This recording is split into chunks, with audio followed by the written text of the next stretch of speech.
When my family and I purchased this property from Mrs. Price, we knew we had purchased a Frank Lloyd Wright home, but we had no idea about the Wright community and the term Usonian, to say the least. We just knew we liked it.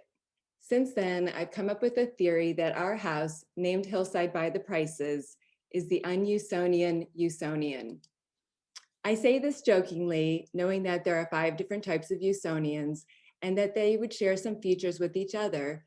However, our home does not follow some of the basic Usonian tenets.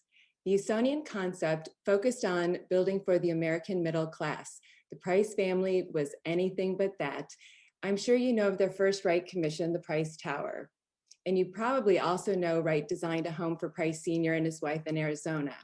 While all this was going on, Harold's brother Joe got Bruce Goff to design the masterpiece, Shannon Khan, across the pond, but essentially right next door to Hillside.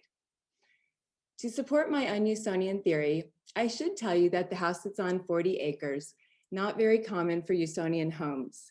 It's a quarter-mile drive from the front gate to the front door.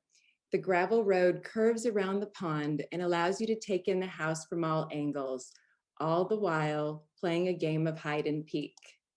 Once you arrive at the front entry court, you immediately see what appears to be 2 front doors, and you quickly decide one is a side entry. However, a true Wright enthusiast will look for the hidden door. It's over there by a sconce Mrs. Price requested from Wright. In a client letter, Wright tells her, "You can have one from Beth Shalom to help out." Years later, she had plans drawn up to make the front door visible from the entry court. I'm glad that didn't happen. But let's go inside. Once you're in, you will quickly ascertain that this is not the typical Usonian house. Although the low ceiling and compression you're experiencing will feel familiar. The Massalink screen is traditionally closed for visitor arrival, and Mrs. Price was known to do this, especially when she hosted parties. And when the screen opened, you knew dinner was served.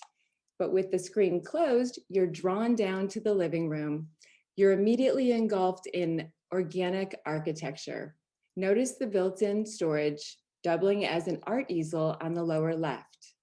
Typically, this would have been built-in seating, but the built-in seating happens to be next to the large fireplace. This was a favorite spot of Frank Lloyd Wright's. When I told that to actor Chris Cooper, he sat right down in that spot and said, "This is the best day ever." Well, let's just say I took that to mean it's not a typical Usonian, but what he really meant is he loved Frank Lloyd Wright. Once you're invited up to the formal dining room, you will find both it and the workspace have low ceilings, very un-Usonian. The 2 rooms are even separated by a swinging door. In fact, all 3 points of entry to get into the workspace kitchen have doors. These doors take away from Wright's open concept. In a letter, the Prices asked Wright for the doors so that they wouldn't have to see the dirty dishes while they talked after dinner. It's a feature we still enjoy today. There's other Un-Usonian things going on that you can't see here. There's a true basement under the kitchen and an attic up above the 2nd floor. Even though the home does have the typical L-shaped plan, there's an upstairs containing a master bedroom, 2 bedrooms, and a study. If you look at the upper left-hand corner, those are the unique windows to the study and the hall bath. Once inside the master bedroom, there is a balcony overlooking the living room. In fact, there's also the 3rd fireplace. It sits atop 2 other fireplaces from the dining room and living room below. There are 4 fireplaces in the original home, and that might exceed a typical Usonian. We have perforated doors, windows, or cabinets, and walls throughout, but the clear story windows do not have perforations. That's the picture of the study. It has a low ceiling, unlike the other bedrooms, but it does have a kitchenette. We were told that when that study became a child's bedroom, he would sneak out because the house is of the hill and make his getaway. This photo is downstairs. We're about to enter the original bedroom wing. And if you look closely, you'll see the break in the brick wall on the left. That leads you to the addition. With half a dozen children, they had to do the inevitable. They added on to their Usonian, which is part of the Usonian concept. Wright said it himself in The Natural House, a Usonian house can be expanded later for a growing family. So the Prices hired Wes Peters to build the carousel room.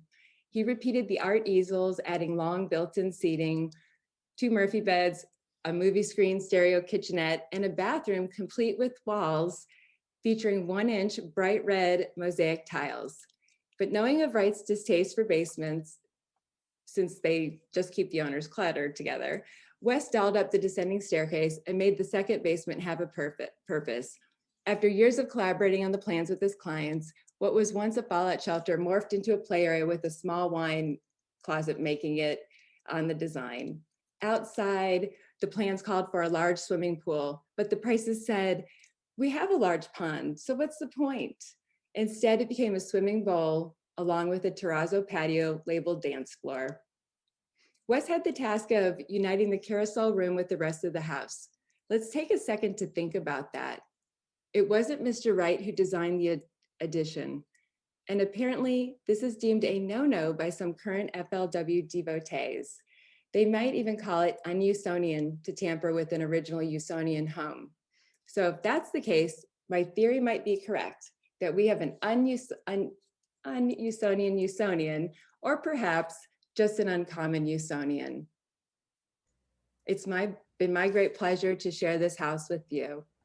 Thank you. Thank you.